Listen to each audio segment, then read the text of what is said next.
ቲክቶክ ክሬቲቭ አዋርድ ማማን እንደበላ በሚያሳዝን ሁኔታ ሾልኮ እኔ ጋር ደርሷል።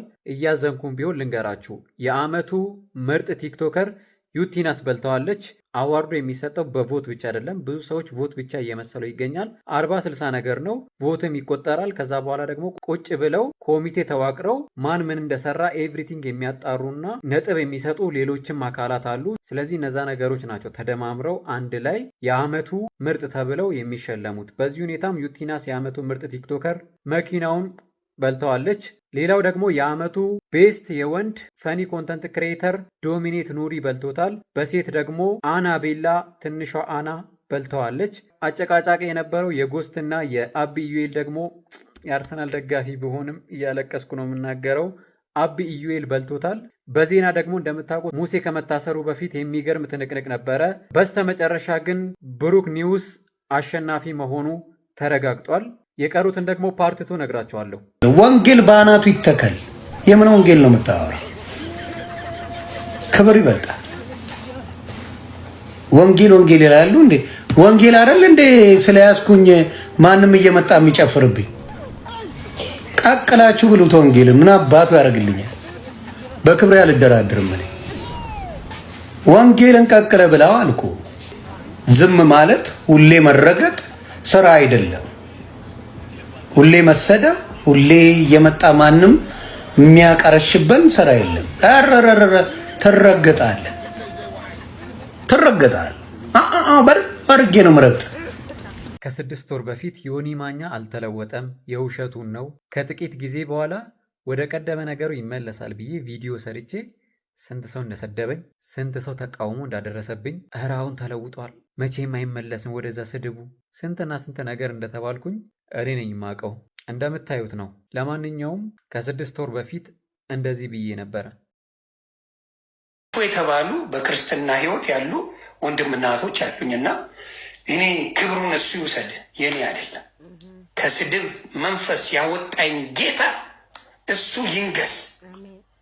ከስድብ መንፈስ ያወጣኝ እሱ ይንገስ። በቃ በዚህ ሶሻል ሚዲያ ላይ በማንም ሰው ልትታለሉ ትችላላችሁ። ነገር ግን በዚህ ሰውዬ የምትታለሉ ከሆነ ችግሩ ያለው በዚህ ሰውዬ ላይ ሳይሆን በራሳችሁ ላይ ነው። እንዴት ከዚህ በፊት ስንት ጊዜ ሙስሊም የሆነ፣ ስንት ጊዜ ኦርቶዶክስ የሆነ፣ ስንት ጊዜ ጴንጤ የሆነ፣ ስንት ጊዜ አማራ፣ ኦሮሞ፣ ትግሬ ሁሉንም ብሔር ብሔረሰብ ቀያይሮ ተጠቅሞበት ብሩን ሰርቶበት እንደፈለገ የሚሆን ሰውዬ በምን ሂሳብና ስሌት አምናችሁት ነው እንደዚህ የምታሽቃብጡለት? ከሞን ጋይ ሰውዬው ገንዘብ ካለ እንኳን ብሔርና ሃይማኖቱን ጾታውን ሁላ የሚቀይር ሰው ነው።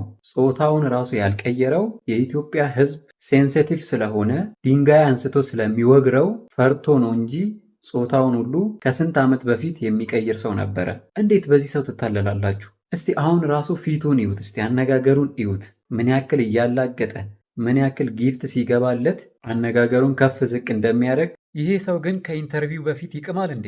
አይኖ በእግር ኳስ ታሪክ ውስጥ በጣም ምርጥ ከሚባሉት ተጫዋቾች ውስጥ አንዱ ነው። ሜዳ ላይ በጣም ይችላል። ነገር ግን ቃለ መጠይቅ ሲያደርግ ምን እንደሚነካው፣ ምን እንደሚጠጣ፣ ምን እንደሚበላ አላቅም። በየጊዜው ይቀባጥራል። ሁል ጊዜ ደግሞ ርዕሱ ሜሲና ሜሲ ብቻ ነው። እዚህ ጋር ምን አለ? አርጀንቲና ከሜሲ በፊት የዓለም ዋንጫን ስለበላች ሜሲ በላም አልበላም ምንም ጥቅም የለውም፣ የእሱን ብቃት አያሳይም ብሎ ተናገረ። ኦኬ፣ እንደዛ ከሆነ ደግሞ ስላንተ እናውራ። ሪያል ማድሪድ ካንተ ውጪ 11 ቻምፒዮንስ ሊግ አላቸው። ሶ ማድሪድ ካንተ ውጪ ይሄን ሁሉ ዋንጫ ስላለው የአንተ 4ቱ ቻምፒዮንስ ሊግ ጥቅም የለውም ማለት ነው አደለ? ካንተ ውጪ ያላቸዋ። ማንቸስተር ዩናይትድ ካንተ ውጪ 15 ፕሪሚየር ሊግ ካንተ በፊት በልቷል። ካንተ ጋር 3 በላ። ልክ አንተ ደግሞ 2009 ላይ ሪያል ማድሪድ ስትገባ በ4 ዓመት ውስጥ 2 ፕሪሚየር ሊግ በሉ ማንቸስተር ዩናይትድ። ካንተ በፊት 15፣ ካንተ በኋላ 2፣ አንድ ላይ 17 ፕሪሚየር ሊግ አላቸው ማንቸስተር ዩናይትድ።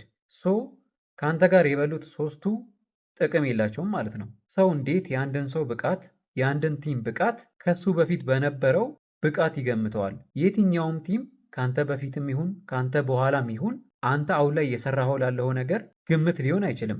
አርጀንቲና ከሜሲ በፊት ዋንጫ በላ፣ እሰየው፣ ጥሩ ነገር ነው። ሜሲ በላ ማለት ግን ኦልሬዲ ስለበሉ ጥቅም የለውም፣ ችሎታ አይደለም ማለት አይደለም። ሌላ ጊዜ ደግሞ ምን አለ?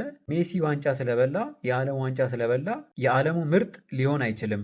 ዓለም ዋንጫ የ7 ጌም ቶርናመንት ነው ብሎ ተናገረ። ኢማጅን በ4 ዓመት አንዴ የሚዘጋጀውን ዓለም ሁሉ ከትንሽ እስከ ትልቅ የየትኛውም ክለብ ደጋፊ በጉጉት የሚጠብቀውን ዓለም ዋንጫ የ7 ጨዋታ ቶርናመንት ብሎ ክሬዲቱን ማውረድ ሲፈልግ እስቲ ምን ይሰማቸዋል? የፖርቹጋል ተጫዋቾች አምበላቸው፣ መሪያቸው የ7 ጌም ቶርናመንት ነው ምንም ጥቅም የለውም የአንድን ሰው ብቃት አያሳይም ብሎ ሲናገር፣ እኔ ብበላውም ባልበላውም ጥቅም የለውም ብሎ ሲናገር ምን ሊሰማቸው እንደሚችል አስቡት። እና ጥቅም ከሌለው ዓለም ዋንጫ የ7 ጌም ቶርናመንት ከሆነ እዚህ ጋር ምን አስለቀሰ? በሞሮኮ ተሸንፎ ከውድድሩ እኮ ሲባረሩ እንዴት እንዳለቀሰ ዓለም ሁሉ ያየው ነው። እንኳን እሱ ደጋፊው ጭምር ከእሱ ጋር ሲያለቅስ ነበር ያን ቀን። እና ምን አስለቀሰ? ጥቅም ከሌለው የ7 ጌም ቶርናመንት ከሆነ ምን አስለቀሰ? ለማንኛውም ሮናልዶ ይሰማል ብዬ አይደለም ይህንም ቪዲዮ ምሰራው። ልክ እንደሱ የእሱ ደጋፊዎችም በዚህ ሜንታሊቲ ውስጥ አሉ። ለማጠቃለል ያክል ሮናልዶ ሜዳ ላይ በጣም ጎበዝ ነው፣ በጣም ጀግና ሰው ነው፣ በተለይ ደግሞ ጎል ማስቆጠር ላይ። ነገር ግን ኢንተርቪው ባደርግ ብዬ ከምመኛቸው ተጫዋቾች መካከል አንዱ ነው። የኢትዮጵያ ስፖርት ጋዜጠኞች ለምን እንደማይመቹኝ ልንገራችሁ። ለምሳሌ ፕሪሚየር ሊጉ ከተጀመረ ጀምሮ ማለትም ወደ 3 ወራት አርሰናልን ሲያሞግሱ፣ በቃ አርሰናልን የሚችል እንደሌለ፣ አርሰናል ምንም አይነት ክፍተት እንደሌለው፣ ዋንጫውን ጠራርጎ እንደሚበላ ሲያወሩ ነበረ። ከዛ በመሃል አርሰናል ባለፈው አቻ ወጣ፣ ሲቲ ደግሞ ሊቨርፑልን ቀጥቅጦ 3-0 አሸነፈ። ምን ቢሉ ጥሩ ነው? እረ ሲቲን አታውቁትም፣ በቃ ሲቲ ደግሞ ከመረረ መረረ ነው፣ በቃ ለአርሰናል ጉዱ ፈላለት፣ ሲቲ በቃ ዘንድሮም ሊበላ ነው ብሎ ተገለበጡ። አሁንም ደግሞ እንደዚህ እየሄደ በመሃል ደግሞ ሲቲ ቀዘቅዝና አርሰናል አሁንም የቀደመውን ፍጥነቱን ይጨምርላቸዋል። ከዛ አሁንም ይገለበጡና እኛ እኮ መጀመሪያም ብለን ነበረ፣ በቃ አርሰናል ዘንድሮ አርሰናል ነው፣ ይችላል፣ ሁሉንም ዋንጫ ጠራርጎ ይበላል። ዲፌንሱን ተመልከት፣ ሚድፊልድ ተመልከት፣ አታከሮቹን ተመልከት ከጉዳት ሲመለሱ ይላሉ። አሁንም ደግሞ መንገጫገጭ ይመጣና ሲቲ የሆነ ቀረብ ሲሉ ወደ አርሰናል እረ ሲቲ አይታወቁም መጨረሻ ላይ እነሱ። ወንድሜ ጋዜጠኛ ማለት ስታቲክስ የሚያቅ፣ አሰላለፍ የሚያቅ፣ ታክቲክ የሚያቅ፣ ሚተነትን፣ የተጫዋቾቹን፣ የአሰልጣኞቹን ኤቭሪቲንግ ዲቴል እያዩ የጀርባውን፣ የፊቱን፣ የአሁኑን፣ የትናንቱን፣ የነገውን እያሉ ኤቭሪቲንግ አንድ በአንድ የሚተነትኑና ሀሳብ የሚሰጡ እንጂ ልክ እንደ ጀማሪ ደጋፊ እረ እከሌ ይችላል ያሸንፋል ብለክ ነገ ደግሞ የሆነ ሲሸነፍ ስታይ እረ እከሌ አይችልም ያኛው ነው የሚችለው እያልክ የምትገላበጥበት አይደለም። ስለዚህ ፕሊስ የሀገራችን ጋዜጠኞች፣ የስፖርት ጋዜጠኞች እኛ የምንፈልገው በቃ ዲቴል እያያችሁ እንደነ መንሱር አላዛር አስገዶም እንደነሱ ቲክቶክ ላይም አሉ እንደነ ጆኤል እንደነ ቫሎርን ሳይት እንደነ ሳሚ አካውንታቸው ሜንሽን አድርግላቸዋለሁ። እንደነሱ ዲቴል እየተነተናችሁ ንገሩን እንጂ ከዛ ውጪ እስቲ በግምት አታሽቃብጡ። ትናንት ለአርሰናል ሲጨፍርና አርሰናል ይበላል ያለ ሰው እንዴት ዛሬ ተገልብጦ በአንድ ጨዋታ እኮ ነው አርሰናል አቻ ያወጣው ከ11 ጌም ምናምን በኋላ። አሁን ማን ያምናል? የአርኔ ስሎቱ ሊቨርፑል በ2025 ብቻ 17 ጊዜ ተሸንፏል ቢባል፣ በተቃራኒው ደግሞ የማንቸስተር ዩናይትዱ ሩበን አሞሪም 16 ጨዋታ ተሸንፏል ቢባል ማን ያምናል? ዘንድሮ በፕሪሚየር ሊጉ ማንቸስተር ዩናይትድ 19 ግብ አስቆጥሯል፣ ሊቨርፑል ደግሞ 18 ጎል አስቆጥሯል ቢባል ማን ያምናል? የሚዲያ ተጽዕኖ ግን እያያችሁ ነው።